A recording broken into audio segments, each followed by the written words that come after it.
ভারতে টানা তৃতীয়বার ক্ষমতায় বসতে যাচ্ছেন মোদি। রাজ্যে রাজ্যে উল্লাস। গেরুয়া শিবির 296, ইন্ডিয়া জোট 229টিতে এগিয়ে। গণেশ উল্টাচ্ছে উত্তরপ্রদেশে, মমতারই থাকছে পশ্চিমবঙ্গ। এক্সিট পোল ওটা আমরা বিশ্বাস করি না, আমরা মানুষের রায়কে বিশ্বাস করি। মানুষের রায় তৃণমূল কংগ্রেসের পক্ষে। আমরা যতই উত্তর কলকাতার কাউন্টিং এর মধ্যে থাকি, আমাদের মনটা পড়ে রয়েছে যে রাজ্যে কেমন ভোট হয়েছে। মোদি কা গ্যারান্টি এইটা মানুষ ভালোভাবে নিতে পারবে। বিজেপি তৈরি করে দেওয়া সার্ভে দেখে যে আমি কি আমার নিজের উপর আস্থা হারাচ্ছি? আমি তো এটা মানুষের চোখে দেখিনি। এ জয়, এ ভিক্টরি ইন্ডিয়া কা হে। ব্যবধান কমিয়েছে কংগ্রেস। রাহুল বললেন, শুধু বিজেপি নয়, লড়াই হয়েছে ভারতের সাংবিধানিক প্রতিষ্ঠানের সঙ্গেও। ये चुनाव हम बीजेपी, हिंदुस्तान के इंस्टीट्यूशंस, सीबीआई, ईडी, इन सब के खिलाफ हम लड़े थे, क्योंकि इन सब संस्थाओं को, इन सब इंस्टीट्यूशंस को नरेंद्र मोदी जी ने कैप्चर करा, धमकाया, डराया। দেখছিলেন প্রধান শিরোনাম। রাতের সময় সঙ্গে আছি আমি সজল মিত্র রিচার্ড। এবার অন্যান্য শীর্ষ সংবাদ। এই মুহূর্তে কয়জন আছে ড্রাইভার? ডিজির কাছ থেকে আমি 1 ঘন্টার মধ্যে সকল ড্রাইভার, হেল্পার, তার বেতন ভাতা, আমি পুরো স্টেটমেন্টটা এখন নিয়ে এখান থেকে যাব। আপনি যান মিটিংয়ে বসে না থেকে ওনাকে নিজে কাজ করেন। দুর্নীতি নিয়ে প্রতিমন্ত্রী রোশানলের ডাক বিভাগ জবাব না দিতে পারায় মিটিং থেকে বের করে দেন 2 কর্মকর্তাকে। গাড়ি, জমি বেসরকারি খাতে ছেড়ে দেওয়ার ঘোষণা। কোনো চা শ্রমিক যেন ভাসমান না থাকে, সেজন্য কাজ করে যাচ্ছে সরকার। চা দিবসে প্রধানমন্ত্রী বললেন, বাগানে সোলার প্যানেল করলে সাশ্রয় হবে বিদ্যুৎ। এবং আবারও বাড়ছে সিলেট অঞ্চলের নদ নদীর পানি। প্লাবিত নতুন নতুন এলাকা, দুর্ভোগে মানুষ। রাতারাতি বেড়িবাঁধ নির্মাণের আলাদিনের চেরাগ নেই সরকারের হাতে, বললেন মন্ত্রী।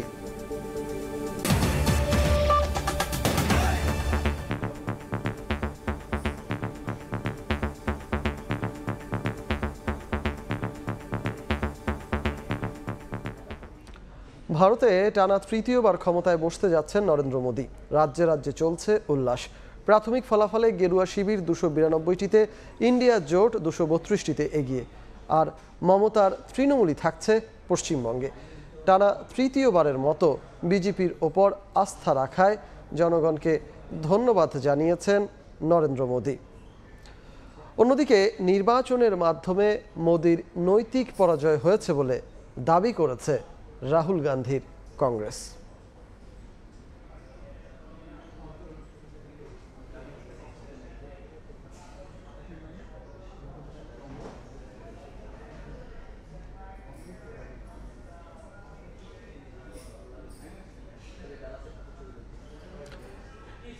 টেকনিক্যাল কারণে অবশ্য আমরা এখনই প্রতিবেদনটা দেখাতে পারছি না। তবে এই মুহূর্তে আমরা এই নির্বাচনের, ভারতের জাতীয় লোকসভা নির্বাচনের আমরা ফলাফল জানতে সরাসরি চলে যাব। সেখানে রয়েছেন আমাদের সহকর্মী সুব্রত আচার্য, তার কাছে। সুব্রত,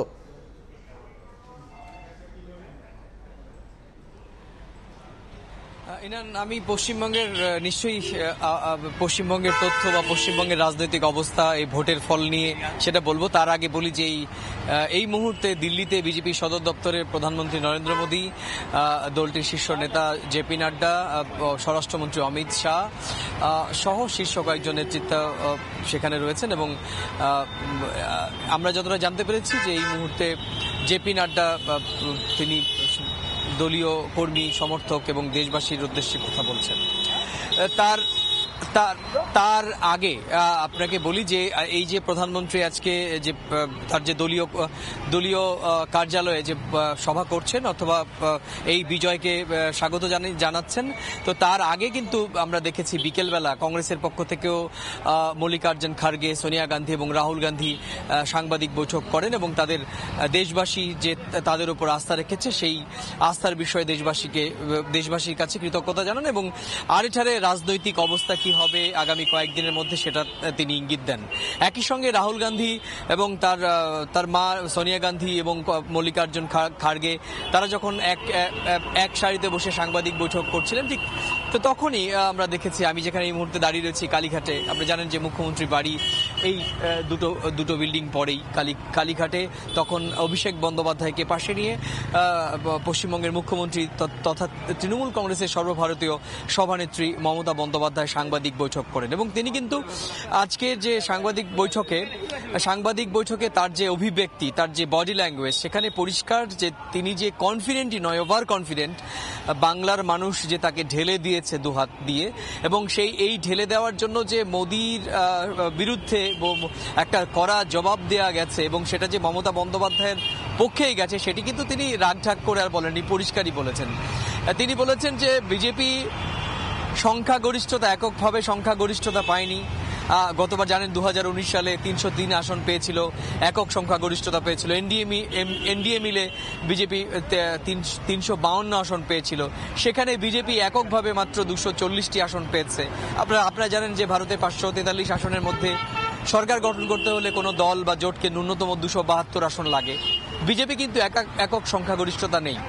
তাকে কিন্তু জোটের অন্যতম দুই শরিক চন্দ্রবাবু নাইডুর তেলুগু দেশম পার্টি এবং নীতিশ কুমারের জেডিইউর প্রতি তাকে তার আস্থা রাখতে হবে। এখন দেখার বিষয় যে আগামী কয়েকদিন চন্দ্রবাবু নাইডু এবং নীতিশ কুমারের রাজনৈতিক ভূমিকা কিরকম হয় এবং তাদেরকে নিয়েই কিন্তু এনডিএ জোট এই মুহূর্তে এখনো পর্যন্ত যে 290 আসনের মতো রয়েছে এবং সেটা আগামী কয়েকদিন নিশ্চয়ই আমরা দেখতে পারবো রাজনৈতিক ছবিটা কি হয়। তো এই ছিল আমার কাছে ভারতের 18তম লোকসভা নির্বাচনের আজকে ফলাফল ঘোষণার পর রাজনৈতিক সমীকরণ নিয়ে আমার কাছে থাকা এই সংক্রান্ত সবশেষ তথ্য। ইনান।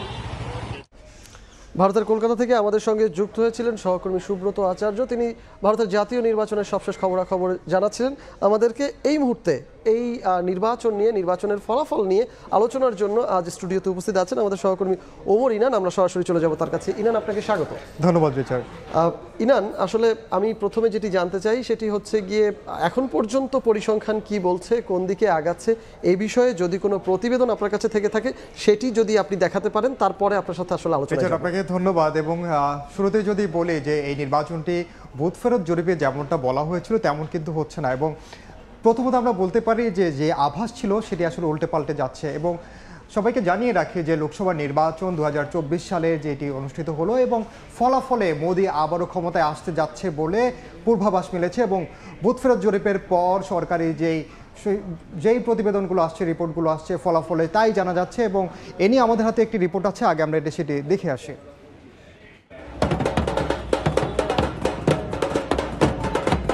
সময় গড়ানোর সঙ্গে সঙ্গে ঘোষণা হচ্ছে একের পর এক আসনের ফল। রাজ্যে রাজ্যে আনন্দ উল্লাসে মেতে উঠছেন বিজয়ী প্রার্থীর সমর্থকরা। ভারত জুড়েই এই চিত্র বিরাজ করছে। মঙ্গলবার সকাল থেকেই শুরু হয় ভারতের 18তম লোকসভা নির্বাচনের ভোট গণনা। 7 দফার ভোট গ্রহণ শেষে বুথ ফেরত জরিপ আলোচনার কেন্দ্রবিন্দু হয়ে উঠেছিল। মোদির নেতৃত্বাধীন এনডিএ জোট আর কংগ্রেস সহ বিরোধী দলগুলোর ইন্ডিয়া জোট কে কত আসন পাবে তা নিয়ে নানা পূর্বাভাস দেয়া হয়। জরিপে বলা হয় 350-র বেশি আসন পাবে এনডিএ জোট আর ইন্ডিয়া জোটের ভরাডুবি হবে। তবে ভোট গণনার কয়েক ঘন্টার মধ্যেই চিত্র ভিন্ন হতে শুরু করে। হাড্ডাহাড্ডি লড়াইয়ের আভাস দেয় কংগ্রেস নেতৃত্বাধীন ইন্ডিয়া জোট। সময় যত যায় আসন বাড়তে থাকে বিরোধী জোটের। বলা হয়ে থাকে উত্তরপ্রদেশ যার, দিল্লির মসনদ তার। এই রাজ্যেই রাম মন্দির বানিয়ে নির্বাচনী ফল নিয়ে যথেষ্ট আশাবাদী ছিল মোদির দল। তবে চমক দেখিয়েছে ইন্ডিয়া জোটের অন্যতম শরিক অখিলেশ যাদবের সমাজবাদী পার্টি। অন্যদিকে পশ্চিমবঙ্গেও মমতার দল তৃণমূল কংগ্রেসের কাছে ধরাশায়ী মোদির বিজেপি। এছাড়াও মহারাষ্ট্র, কেরালা, পাঞ্জাব, হরিয়ানায় এগিয়ে ইন্ডিয়া জোট, তামিলনাড়ুতে এগিয়ে ডিএমকে, অন্ধ্রপ্রদেশে এগিয়ে টিডিপি। ইন্ডিয়া জোটের আবির্ভাবের পরও টানা তৃতীয়বারের মতো দিল্লির মসনদ এনডিএ জোটেরই হতে যাচ্ছে। কারণ মধ্যপ্রদেশ, কর্ণাটক, গুজরাট, বিহার, রাজস্থান, ওড়িশা, তেলেঙ্গানা, আসাম, ঝাড়খণ্ড, ছত্তিশগড়, দিল্লি, জম্মু কাশ্মীর, উত্তরাখণ্ড, হিমাচল, অরুণাচল, দাদরা অ্যান্ড নাগার হাভেলিতে বিজেপি নেতৃত্বাধীন এনডিএ জোট এগিয়ে আছে। টানা তৃতীয়বারের মতো বিজেপির ওপর আস্থা রাখায় জনগণকে ধন্যবাদ জানিয়েছেন প্রধানমন্ত্রী নরেন্দ্র মোদী। ভারতের ইতিহাসে এটি একটি মাইল ফলক বলেও জানান তিনি। এক টুইট বার্তায় আগামীতে জনগণের আশা আকাঙ্ক্ষা পূরণে আরো ভালো কাজ করার প্রতিশ্রুতি দেন মোদী। জনগণের রায় মেনে নিয়েছে কংগ্রেস, তবে দলটির দাবি এই নির্বাচনের মাধ্যমে মোদীর নৈতিক পরাজয় হয়েছে। मोदी जी के खिलाफ गया है, ये उनकी राजनीतिक और नैतिक हार है।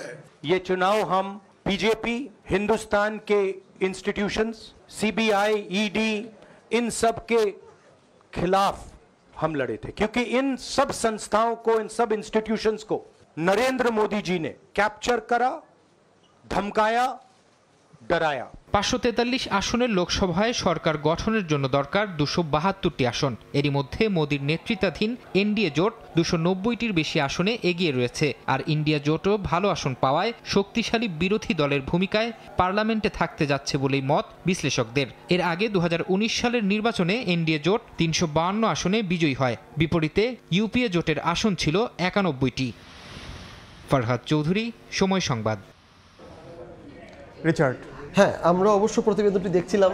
আপনার হাতে যে প্রতিবেদনটি ছিল সেটি আপনি দেখাচ্ছেন। একটা বিষয় স্পষ্ট করবেন, সেটি হচ্ছে আমরা একটু পরিসংখ্যানিক ফলাফলটা দেখতে চাই, যাতে করে ফলাফলের বর্তমান গতি প্রকৃতিটা স্পষ্ট হবে সবার জন্য। এটি যদি একটু দেখাতেন।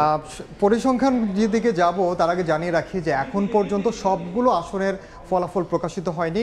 এখন পর্যন্ত ভারতের নির্বাচন কমিশনের ওয়েবসাইটে যে তথ্যগুলো আছে সেগুলো কিন্তু পূর্ণাঙ্গভাবে ফলাফল প্রকাশ করা হয়নি। গণমাধ্যম নিজেদের মতো করে যেই তারা ফলাফলগুলো পাচ্ছে সেগুলোই কিন্তু দেয়া হচ্ছে। এবং নির্বাচনের যদি পরিসংখ্যান আমরা দেখি সবশেষ, তাহলে আমরা যদি দর্শকদের দেখাতে চাই তাহলে দেখতে পারবো যে লোকসভা নির্বাচনে 2024 সালের ফলাফলে এখন পর্যন্ত এনডিএ জোট জয়ী, একেবারে নিশ্চিতভাবে জয়ী হয়েছে 143টি আসনে। অর্থাৎ এই জয়ী আসনগুলো বলতে মূলত নির্বাচন কমিশনের ওয়েবসাইটে যেগুলো নিশ্চিতভাবে প্রকাশ করা হয়েছে সেগুলো এনডিএ জোটের 143টি এবং এগিয়ে রয়েছে 149টি আসনে। অর্থাৎ 143 আর 149 এই দুই মিলে মোট 292টি আসন। এবং তুলনামূলক চিত্র যদি রিচার্ড দেখি, আপনি খেয়াল করবেন এনডিএ জোট এটা তো আগে ছিল না, তখন বিজেপি নেতৃত্বাধীন যে জোট ছিল সেই জোটটি তখন পেয়েছিল 352টি আসন, কিন্তু এখন পর্যন্ত আমরা দেখতে পাচ্ছি 292টি আসন। তার মানে গতবারের চেয়ে অনেকগুলো আসন কিন্তু বিজেপি এবার কম পেয়েছে, খুব ক্লিয়ার দেখা যাচ্ছে। আর কংগ্রেস নেতৃত্বাধীন যে ইন্ডিয়া জোট রয়েছে, INDIA আমরা যেটি বল না কেন, তারা এখন পর্যন্ত নিশ্চিতভাবে 103টি আসনে জয়ী হয়েছে এবং এগিয়ে রয়েছে আরও 131টি আসনে। আমরা যদি মোট ফলাফল দেখি তাহলে 103, 131, 234টি আসনে এখন পর্যন্ত এগিয়ে রয়েছে কংগ্রেসের ইন্ডিয়া জোট। এবং 2019 সালের সঙ্গে যদি আমরা তুলনা করে একটা বিস্তর ব্যবধান দেখতে পাবো। 94টি ছিল মাত্র, সেখান থেকে তারা কামব্যাক করে প্রায় 234টির মতো আসন তারা প্রায় বলা যায় নিশ্চিত করার পথে এখন পর্যন্ত। আর অন্যান্য যেই দলগুলো রয়েছে তারা জয়ী এখন পর্যন্ত হয়েছে 12টি এবং এগিয়ে রয়েছে 5টিতে। মোট আসন 17টি এবং 2019 সালের সাথে যদি আমরা তুলনা করি তাহলে হয়তোবা 97টি আসনে হয়তোবা আমরা এটার সাথে আমরা তুলনা করতে পারি। সব মিলিয়ে আমরা বলতে পারি যে এখনকার যে নির্বাচন এখন পর্যন্ত পূর্ণাঙ্গ ফলাফল আসলে আমরা আসলে বলতে পারবো যে এই নির্বাচনে আসলে তৃতীয়বারের মতো মোদি বসছে নাকি আবার এখানে কোনো ইকুয়েশন আসবে। আমরা এই মুহূর্তে একটু ভারতের প্রধানমন্ত্রী নরেন্দ্র মোদি কথা বলছেন, আমরা সেখানে যেতে চাই, দেখে আসতে চাই তিনি নির্বাচনের ফলাফল পরবর্তী আসলে তিনি কি কথা বলছেন। दुनिया में कहीं कोई उदाहरण नहीं है और मैं देशवासियों को कहूंगा, मैं इन्फ्लुएंसर्स को कहूंगा, मैं ओपिनियन मेकर्स को कहूंगा कि भारत की लोकतंत्र में ये चुनावी प्रक्रिया की ताकत है, एफिशिएंसी है। ये अपने आप में बहुत बड़ा गौरव का विषय है। भारत की पहचान को 4 चांद लगाने वाली बात है। और ऐसे जो भी लोग हैं जो दुनिया में अपनी बात पहुंचा सकते हैं, उन सबसे मैं आग्रह करूंगा कि भारत के लोकतंत्र के इस सामर्थ्य को विश्व के सामने बड़े गर्व के साथ हमें प्रस्तुत करना चाहिए। इस बार भी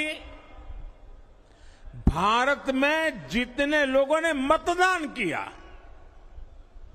वो अनेक बड़े लोकतांत्रिक देशों की कुल आबादी से भी ज्यादा है। जम्मू कश्मीर के मतदाताओं ने इस चुनाव में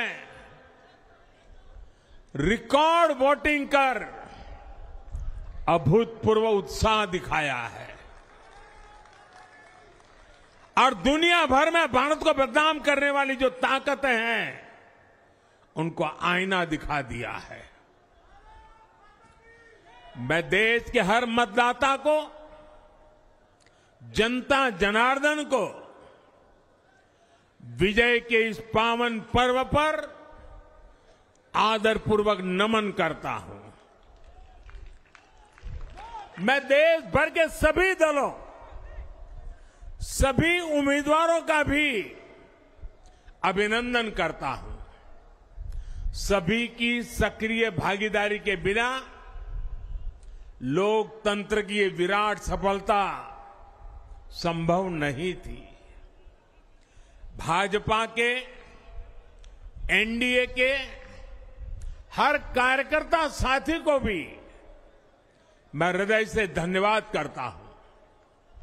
साथियों, इस चुनाव के, इस जनादेश के कई पहलू हैं। 1962 के बाद पहली बार कोई सरकार अपने 2 कार्यकाल पूरे करने के बाद तीसरी बार वापस आई है।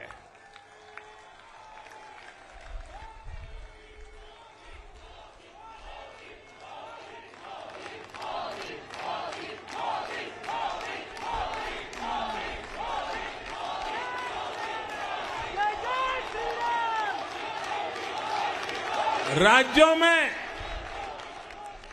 जहां भी विधानसभा के चुनाव हुए वहां पर एनडीए को भव्य विजय मिली है।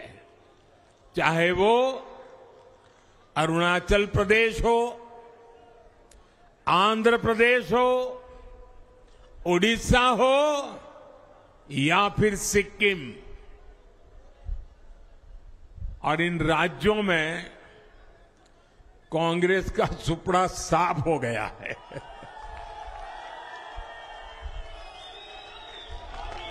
मेरे पास डिटेल तो नहीं है, लेकिन शायद उनको जमानत बचाना भी मुश्किल हो गया होगा।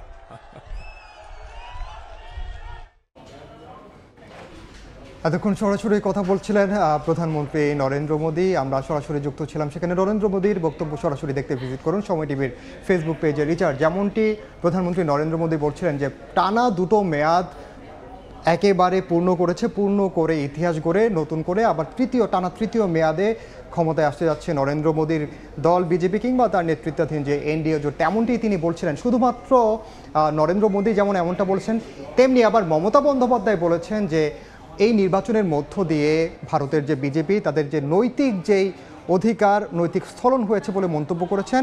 এবং এটি নিয়ে আমাদের মমতা বন্দ্যোপাধ্যায়ের সেই বক্তব্যটি আমরা আগে শুনে আসি। বিজেপি অবজারভার জেতা সিটগুলোতেও সার্টিফিকেট দিচ্ছেন না। কন্টাইতে জেতার পরেও বিজেপি অবজারভার আটকে রেখে দিয়েছে সার্টিফিকেট বিজেপিকে জয়ী ঘোষণা করবার জন্য। এইভাবে নরেন্দ্র মোদী আরও কয়েকটা সিট, যেহেতু উনি মেজরিটি পাননি, আপনাদের ফালতু সার্ভে দেখে, বিজেপি তৈরি করে দেওয়া সার্ভে দেখে, আপনাদের ফেক সার্ভে দেখে हम चाहते हैं मोरल ग्राउंड से मोदी जी रिजाइन करें। রিচার্ড, ইরান অর্থনৈতিক কারণে বলেন, সামাজিক কারণে বলেন, পুরো ভারতের ভেতরে ভারতের নির্বাচন তো বাংলাদেশের জন্য একটা গুরুত্বপূর্ণ প্রভাব তো অবশ্যই বিস্তার করে। পশ্চিমবঙ্গেরটি হয়তোবা তার মধ্যে থেকে একটু বেশি আকর্ষণীয়, বাংলাদেশের মানুষের আগ্রহের কেন্দ্রবিন্দুতে। এটার পরিসংখ্যানিক ব্যাখ্যা যদি আপনার কাছে কোনো থেকে থাকে, ফলাফল থেকে থাকে, সেটি যদি একটু জানান। আপনি আসলে ঠিকই বলেছেন, পশ্চিমবঙ্গের সঙ্গে আমাদের একটি নিবিড় সম্পর্ক রয়েছে সব দিক থেকেই। আমরা যদি এবারের নির্বাচনে দেখি যে ফলাফল, তাহলে আমরা দেখতে পাবো যে সবশেষ সেই 2024 সালের লোকসভা নির্বাচনটি হলো 2019 সালের সাথে যদি আমরা তুলনা করি তাহলে খুব সহজে আপনি বিষয়টি বুঝতে পারবেন। তৃণমূল কংগ্রেস 2019 সালে পেয়েছিল 22টি এবং বিজেপি পেয়েছিল 18টি। এবার দেখুন তৃণমূল কংগ্রেস এগিয়ে রয়েছে 31টি আসনে এবং বিজেপি 18টির পেলেও এবার কিন্তু 8টি কমে গেছে এবং সেটি দাঁড়িয়েছে 10টি আসনে। আর কংগ্রেস 2019 সালে পেয়েছিল 2টিতে, আর এবার তারা পেয়েছে 1টি আসনে, তারা এগিয়ে আছে এখন পর্যন্ত। আর এরই মধ্যে দেখেছেন যে মমতা বন্দ্যোপাধ্যায় কথা বলেছে, যে তিনি বলেছেন যে কোনো আসনে যেই আসনগুলোতে তারা এখন পর্যন্ত এগিয়ে নেই সেই আসনগুলোতে যদি পুনরায় ভোট গণনা করা হয় তাহলে আবারও নিশ্চিতভাবে মমতা তৃণমূলেই জয়ী হবেন বলে তিনি দৃঢ় বিশ্বাস তার রয়েছে, এমনটা তিনি বলেছেন। এবং মোদী সরকারের বিরুদ্ধে বেশ কিছু তিনি অভিযোগ এনেছেন, বিশেষ করে ইডিকে নিজেদের মতো করে ব্যবহার করা কিংবা বিভিন্ন ক্ষেত্রে যে দুর্নীতির কথাগুলো রয়েছে তিনি সেই জিনিসগুলো তুলে ধরেছেন। আর শুধুমাত্র যে পশ্চিমবঙ্গে যে এই অবস্থা যে ভরাডুবি হয়েছে বিজেপির তা কিন্তু নয়। সুব্রত কিন্তু শুরুতেই একটি কথা বলেছে, আপনি নিশ্চয়ই খেয়াল করেছেন, যে হিসেব নিকেশটা সামনে পাল্টে যেতেও পারে। বিশেষ করে বিহারের যেই দলগুলো রয়েছে কিংবা অন্ধ্রপ্রদেশের যে দলগুলো রয়েছে যারা বর্তমানে বিজেপি জোটের সঙ্গে জোটবদ্ধ, তাদের সঙ্গে কিন্তু এরই মধ্যে কংগ্রেসের নেতাকর্মীরা যোগাযোগ করা শুরু করেছে। এবং সেই যোগাযোগটা কেন, তাদের যেই ভোটগুলো রয়েছে সেখানে প্রায় 25 থেকে 35টি আসনের মতো সেখানে রয়েছে। আরও মজার ব্যাপার হচ্ছে তাদের যে জোট, নীতিশের কথা যদি আমরা বলি, তারা কিন্তু একসময় ইন্ডিয়া জোটেই ছিল। সুতরাং তাদেরকে যদি কোনোভাবে ইন্ডিয়া জোটে পুনরায় যদি ফেরানো যায়, সেই ক্ষেত্রে একটি সমীকরণ দাঁড় করানো যায় কিনা সেটিও কিন্তু এখন জোর চিন্তাভাবনা চলছে। এবং সামগ্রিকভাবে আসলে চূড়ান্ত ফলাফল আমরা জানতে পারবো সময় গণনার সঙ্গে সঙ্গে আসলে কে আসতে যাচ্ছে দিল্লির মসনদে। রিচার্ড, মানে আপনি নাটকীয়তা শেষ মুহূর্তে রাখলেন, সেরকমই একটি আভাস অবশ্য দিলেন। আসলে গণমাধ্যম আসলে তাই বলছে। আমরা অবশ্য দেখতে পেয়েছি যে পশ্চিমবঙ্গে কিন্তু অনেক হেভিওয়েট প্রার্থীও বিজেপির হেরে গেছেন। দিলীপ অধিকারীর কথা বলতে হয়, শুভেন্দু এখন পর্যন্ত যে খুব বেশি সুবিধাজনক অবস্থায় আছেন তাও নয়। তো যাই হোক, ফলাফল আরও সামনে সময় গণনার সাথে সাথে আরও স্পষ্ট হবে, যদিও একটা জায়গা অবশ্যই স্পষ্ট। অসংখ্য ধন্যবাদ আপনাকে আমাদের সাথে এত কষ্ট করে আলোচনায় যুক্ত হওয়ার জন্য। ধন্যবাদ। ভারতের জাতীয় নির্বাচন নিয়ে আলোচনা করার জন্য আজ স্টুডিওতে উপস্থিত ছিলেন সহকর্মী ওমর ইনান। আটকে পড়া বাংলাদেশি কর্মীদের প্রবেশের সময়সীমা বাড়বে না মালয়েশিয়া। প্রবাসী কল্যাণ প্রতিমন্ত্রী বলেছেন 31শে মের মধ্যে যেতে পারেনি প্রায় 17,000 কর্মী। তবে রিক্রুটিং এজেন্সি মালিকদের সংগঠন বায়রার দাবি এ সংখ্যা 5 থেকে 6,000-এর বেশি না। ভুক্তভোগীরা 5 থেকে 7 লাখ টাকা দেওয়ার কথা বললেও 2 লাখের বেশি নেওয়া হয়নি দাবি বায়রার। তাদের টাকা ফেরত দেওয়া হবে বলেও জানান সংগঠনটির নেতারা। সরকার নির্ধারিত খরচের 5 থেকে 7 গুণ টাকা রিক্রুটিং এজেন্সিকে দিয়ে এবং ভিসা পেয়েও বিমান টিকিটের সংকট দেখিয়ে মালয়েশিয়ায় যেতে না পারায় ভুক্তভোগী কর্মীদের অভিযোগগুলো কান্না হয়ে ঝরছে এখন। বিভিন্ন এজেন্সির প্রতারণার পাশাপাশি সংশ্লিষ্ট মন্ত্রণালয়ের তদারকির অভাবেই মালয়েশিয়া সরকারের ঘোষণা মতো গত 31 মের মধ্যে দেশটিতে না যেতে পারা অসংখ্য কর্মীর মালয়েশিয়া যাওয়ার স্বপ্ন ভেঙে চুরমার হয়ে যায়। সেই এজেন্সি মালিকরাই মঙ্গলবার সংবাদ সম্মেলন ডেকে যেন বৃদ্ধাঙ্গুলি দেখালেন সরকারি ভাষ্যকে। প্রায় 17,000 কর্মী নিশ্চিত মালয়েশিয়া যাওয়া থেকে বঞ্চিত হয়েছে বলে রোববার এক ব্রিফিংয়ে জানিয়েছেন প্রবাসী কল্যাণ ও বৈদেশিক কর্মসংস্থান প্রতিমন্ত্রী। তবে সরকারের বক্তব্যের উল্টো সুর রিক্রুটিং এজেন্সি মালিকদের সংগঠন বায়রা নেতাদের। তাদের দাবি মালয়েশিয়ায় কর্মী পাঠাতে জনপ্রতি 5 থেকে 7 লাখ টাকা নয়, 2 লাখের বেশি নেয়নি কোনো এজেন্সি। হাজার কর্মীর কান্না ভেজা চোখ, সরকারের তথ্য সব অস্বীকার করে বায়রা নেতাদের চ্যালেঞ্জ 2 লাখের বেশি টাকা নেয়ার প্রমাণ দেখানোর। সরকার যেখানে বলছে যেতে পারেননি 17,000 কর্মী, সেখানে বায়রা নেতারা বড় গলায় বলছেন মালয়েশিয়ায় যাওয়া থেকে বঞ্চিত কর্মী সংখ্যা 5 থেকে 6,000-এর বেশি না। জেনুইন কর্মী যেতে পারেনি তার সংখ্যাটি 5 থেকে 6,000-এর ভিতরে। তাদেরকে পাঠিয়ে দেওয়ার জন্য প্রবাসী কল্যাণ মন্ত্রণালয় থেকে অনুরোধ জানানো হবে। যদি সকল প্রচেষ্টা ব্যর্থ হয়, অভিবাসন খরচটি করেছে সমুদয় টাকা ফেরত দেওয়া হবে। যে পরিমাণ কথা বলছে সেই পরিমাণ টাকা রিক্রুটিং এজেন্সিরা নেয় নাই, হয়তো 1.5 লক্ষ 2 লক্ষ টাকা নিতে পারে। কিন্তু 5 থেকে 7 গুণ বেশি টাকা দিয়ে ভিসা পাওয়ার পর শুধু বিমান টিকিট জটিলতায় কেন যেতে পারলেন না কর্মীরা, নেই কোনো সন্তোষজনক ব্যাখ্যা। 47টি কোম্পানি মালয়েশিয়ার হিউম্যান রিসোর্স মিনিস্ট্রি থেকে ব্ল্যাকলিস্ট করা হয়েছিল। তাদের একটি বড় অংশ মালয়েশিয়াতে যেতে পারেনি। মের 31 তারিখে ডেট শেষ, জুনের 2 তারিখে ভিসা ইস্যু করে। এটা একটা ফানি একটা জিনিস। এদিকে সংসদ সদস্যদের হেয় প্রতিপন্ন করার জন্যই একটি চক্র তাদের বিরুদ্ধে অর্থ আত্মসাতের অভিযোগ করছে বলে দাবি করেন সংসদ সদস্য বায়রা নেতারা। মধ্যভোগী কেউ না কেউ এই টাকাটা নিয়েছে। এই যে 24,000 কোটি টাকা এমপি সাহেবদের নেতৃত্বে লুপাট হয়ে গেছে, কোনোভাবেই আপনারা এটা প্রমাণ করতে পারবেন না। সংকট সমাধানে বুধবার মালয়েশিয়া কর্তৃপক্ষের সঙ্গে বায়রা ও প্রবাসী কল্যাণ মন্ত্রণালয়ে আলোচনায় বসবে বলেও জানান তারা। প্রসূন আশিস, সময় সংবাদ, ঢাকা। চা শ্রমিকরা যাতে ভাসমান না থাকে সেজন্য সরকার সব ধরনের ব্যবস্থা নেবে বলে জানিয়েছেন প্রধানমন্ত্রী শেখ হাসিনা। সকালে জাতীয় চা দিবসের অনুষ্ঠানে যোগ দিয়ে তিনি বলেন, জনগণের জীবনমান উন্নয়নে কাজ করছে সরকার। শুধুমাত্র তাদেরকে ওই আপনার অধীনস্থ বলে বিবেচনা করলে হবে না, কাজে সেই শ্রমিকদের প্রতি আপনাদের আরো যত্নবান হতে হবে। তার জন্য একটা ফ্লোটিং ভাসমান, কিন্তু এই ভাসমান থাকবে কেন? আমাদের কোনো নাগরিক ভাসমান থাকবে না, যা করার করব। বিশ্ব এগিয়ে যাচ্ছে প্রযুক্তির যুগে, আমাদের ছেলেমেয়েরা পিছিয়ে থাকবে না, তাদেরকেও সেইভাবে আধুনিক প্রযুক্তি জ্ঞান সম্পন্ন একটা জাতি হিসেবে গড়ে তুলব।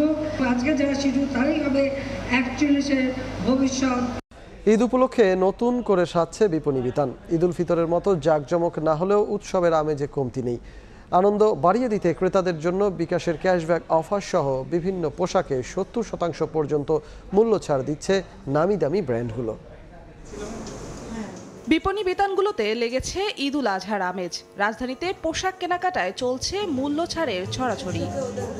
পাঞ্জাবি, থ্রি পিস, টি শার্টের চাহিদা বেশি, দাম ও মানেও আছে স্বস্তি। এক্সক্লুসিভলি যে প্রোডাক্টগুলো থাকে একটু আগে কিনতে পারলে ভালো। ডিসকাউন্ট চলছে তো, বেশ ভালো অফার চলছে। নামি দামি ব্র্যান্ডগুলো 20 থেকে 70% পর্যন্ত মূল্য ছাড় দিচ্ছে। আর বিকাশের মাধ্যমে পেমেন্টে আছে সর্বোচ্চ 300 টাকা পর্যন্ত ক্যাশব্যাক অফার। ফ্ল্যাট ডিসকাউন্ট দিচ্ছি অল প্রোডাক্টের উপর 20% এবং নির্দিষ্ট কিছু পোশাকের উপরে 50%, 30%। বিকাশের পক্ষ থেকে কাস্টমার প্রতিদিন একবার পারচেস করলে 100 টাকা পর্যন্ত ডিসকাউন্ট পাবে। এই ক্যাম্পেইন চলাকালীন পর্যন্ত সে সর্বোচ্চ 300 টাকা পাবে, প্রতিদিন 200 টাকা পর্যন্ত পাবে। ঈদের অল্প কয়েকদিন বাকি থাকলেও এখনো ক্রেতা সমাগম কম বলছেন বিক্রেতারা। কটনটাকে বেশি প্রাধান্য দেওয়া হয়েছে। অল ওভার নতুন নতুন অনেক প্রোডাক্ট আমাদের বিভিন্ন আউটলেটে রয়েছে। ক্রেতা আশা রাখছি ঈদের আগে আরেকটু ভালো পাবো। পাঞ্জাবের জন্য ব্র্যান্ড ভেদে গুনতে হচ্ছে 1200 থেকে 3500 টাকা পর্যন্ত। শাড়ি ডিজাইন ভেদে 1000 থেকে 12000 পর্যন্ত। ছোটদের পোশাকের দাম রয়েছে 500 থেকে 2500 টাকা পর্যন্ত। জিন্নাতারা জশোয়া, সময় সংবাদ, ঢাকা। আলাদিনের চেরাগ নেই যে রাতারাতি টেকসই বেড়িবাঁধ নির্মাণ হবে বলে মন্তব্য করলেন পানি সম্পদ প্রতিমন্ত্রী জাহিদ ফারুক। বলেন, স্থায়ী বাঁধ নির্মাণ সময় সাপেক্ষ ব্যাপার। দুপুরে বরগুনার বিষখালী নদীর বিভিন্ন স্থান ঘুরে ঘূর্ণিঝড় রেমালের তাণ্ডবে ক্ষতিগ্রস্ত বেড়িবাঁধ পরিদর্শন শেষে একথা বলেন তিনি। এটা আমি তড়িঘড়ি করে বললে কাজ শুরু করা যাবে না।